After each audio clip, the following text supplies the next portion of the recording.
Good morning, ladies and gentlemen. It is bright and early on Sunday what date is it? I don't even know. Sunday the 29th of May. We are headed down to Comic-Con today, and you join me here outside Milton Keynes Central, just as we always do at the start of these vlogs. Apparently this is like 3 vlogs in a row where we've started outside the station now.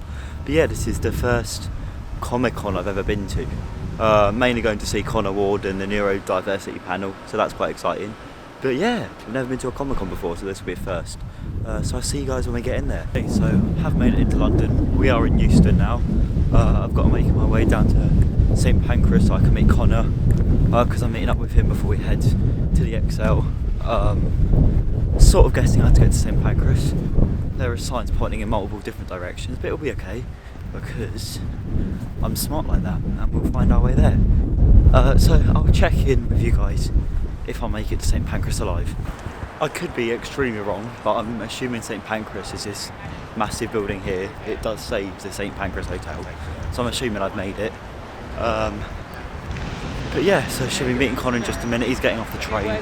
There's football fans everywhere. Apparently there's this big game happening at Wembley today. I don't have a clue what it is. I know Notts are playing, that's about it. But yeah, so it's been quite busy. So we're just waiting for Connor to get off the train now. Okay, so we have met up with Connor now, and this is exciting because we made it onto the DLR, and now I feel like I'm going to drive a train. And I've never done this before. I feel very touristy right now, which is a bit weird considering I'm in London like every month. But this is very exciting. So I'll show you what that is like.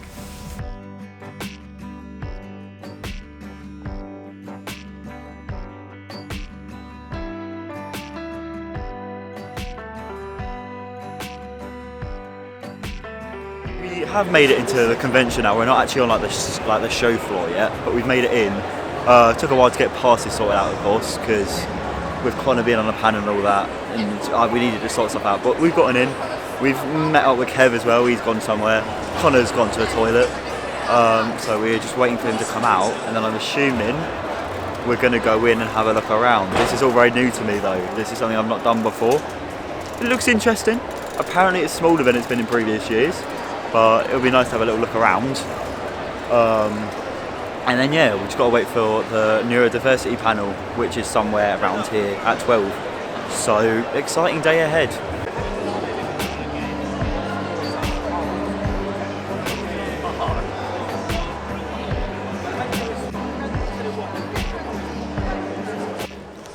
Oh god, it zoomed all the way in. Oh my god. We have done a lap now of the show floor, I guess. There's not a whole lot going on, if I'm completely honest. There's some cool things, a lot of cool stalls, but overall there's not a whole lot going on. All the costumes are cool, but yeah, other than that, I'm not sure how you spend any more than a day here, but it's cool nonetheless. Our subtitle is officially The Rise of Autism and ADHD Online. So, focusing a little bit more towards the online stuff, all of us create online content of some kind or other, which has an expectation of social interaction on it. I would like to take this opportunity to apologise to anybody who said hello to me over the course of this weekend and heard my script of, "Hi, how you doing? Yes, we'll do a selfie. Are you having a good weekend?" And then I just stand there silently because I don't know what the next line is because I don't have that pre-prepared. You have to keep saying that to me, you know me. Are you having a good weekend? Yes. Excellent. So yeah, I just wondered what we all thought about what it's like doing a job or a pastime that is very focused on social interaction when it's something we might all struggle with to one extent or another. It's a lot. It's quite difficult. I think something that has worked out kind of well for me, at least I don't know about the rest of you, is that because I make content about neurodivergence and also mental health, I feel like my audience is at least quite understanding of like, oh, I can't answer your DMs right now, or ever, or yeah, so it's like people kind of want to talk to you, and I'm happy to talk back, but it's also like, you get burned out very quickly, and you can't give everything to everyone, and there has to be like a limit. And I think so I've got a an additional perspective on this since the last time I did this sort of panel, in the fact that I've had a good chunk of time away from it all. And admittedly, it came from the fact of I was very overwhelmed by the interactions that I had online because, you know, I'm a person of detail, I'm a person of context, and I really struggled with the mismatch of context that people online have, which is a major thing. Like, you know, if you put yourself online, people think they know you. No, they know that slither of what you've put out there. But it came down to specific things for me, like if I'd uploaded a trailer reaction to Atypical in 2017, I'd have people commenting on it in present tense, and that for me would create such huge anxiety. That's the kind of stuff that made me back away from it initially. But yeah, but I do like the fact it's all within my control. I can just tell it to go away if I want to, and not many people think you can, but you really can.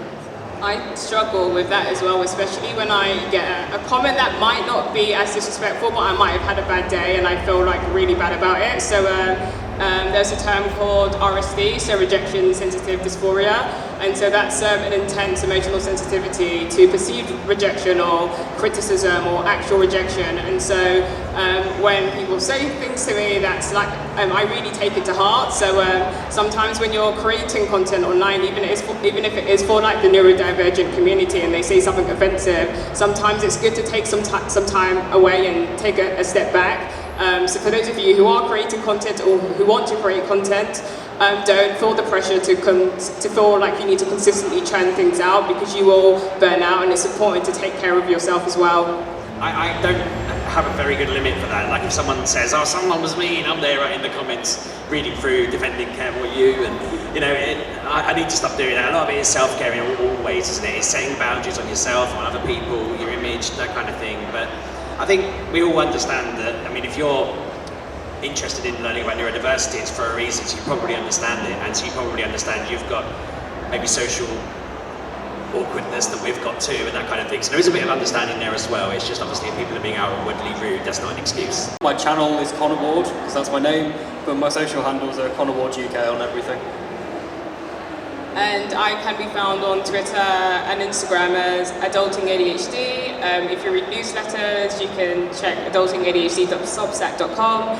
I also sell ADHD flashcards, and I bought a small amount today to just give out. So if you do have ADHD or suspecting you have ADHD, come and find me, and hopefully I can give enough out. Absolutely take Rachel up on that, by the way, because the flashcards are amazing. Thanks, Max. Yeah, of course. I post comics. You can find me on Twitter, Instagram, pretty much anywhere under the handle @šnumn, which is spelled very strangely. It's SCHNUMN. I'm also tabling here today at B12 over in Artist Alley, and I'm happy to chat afterwards if anyone has questions or just wants to have a quick chat. I really suck at branding, so I'm on Twitter at RB6K, and then I'm on everything else at Sheepdog6K. It's like Sheepdog Says, Sheepdog Plays, Sheepdog whatever. So yeah, just Twitter's probably best, RB6K. He thinks he sucks at branding. I'm online as 𝗺𝗆𝘀𝗁, which nobody can say or spell. So best thing to do if you want to find me, search for Kevin Chapman on Google, look for the guy who's not in 24. I'm the one with the beard, that's me. So I always get confused with a gardener called Connor Ward. There's a gardening channel, yeah. Hey, the first man to climb Everest was called my name, so I'm like, no, that's not me. Yeah, but do you get emails about what lawnmower you should recommend? More than you would think. No, I literally do though. And I'll also be mooching around for a little bit after this as well until they disperse us, which they usually do. But if you've not had a chance to ask a question, feel free to come and find me, shoot me an email. I'm sure that stands for most of us. I'm also just going to plug something else because you're here. Kevin and I will both be at the Autism Show here in 3 weeks' time. So in the XL, also in Birmingham and Manchester. But yes. Pluggy. Thank you very much, folks. The Neurodiversity Panel's just finished up. I've left some clips in, I'm sure. The panel was really good, really enjoyed it. Probably the highlight of the day so far, I'd say. And of course I'll leave everyone's link who was involved within the panel in the description below. Not too sure what we're doing for the rest of the day. Connor's just answering questions and stuff at the moment that members of the audience have. And then I imagine we're just going to have another mooch around again. But this is alright so far, you know. of course, this is just the first convention of the year. I don't really know what else I'll be doing. Of course, I'm speaking at the Autism Show. That's in June. I'm speaking at the Birmingham Autism Show at the NEC Saturday the 25th of June, I think it is. If not, I'll leave up the correct date on screen. But I am going to be talking there, so I'll leave a link to tickets below as well. Just wanted to add in a little bit at the end here to explain why I've not filmed anything else. So basically, me and Connor left after the clip that was just shown. You know, we went to get lunch, we did a few other things before heading home. At the end of the day, the convention, there just wasn't a whole lot there that we were interested in. And like, there was no reason for us to spend any more time there, unfortunately. It was a good first experience, but it just wasn't really what I expected, I suppose. And yeah, it just wasn't for me in terms of what they had there. But on that note, if you did enjoy this video, please hit like, subscribe if you haven't already, and hit the notification bell so you do never miss an upload. But yeah, hope you guys enjoyed, and I'll see you in the next one.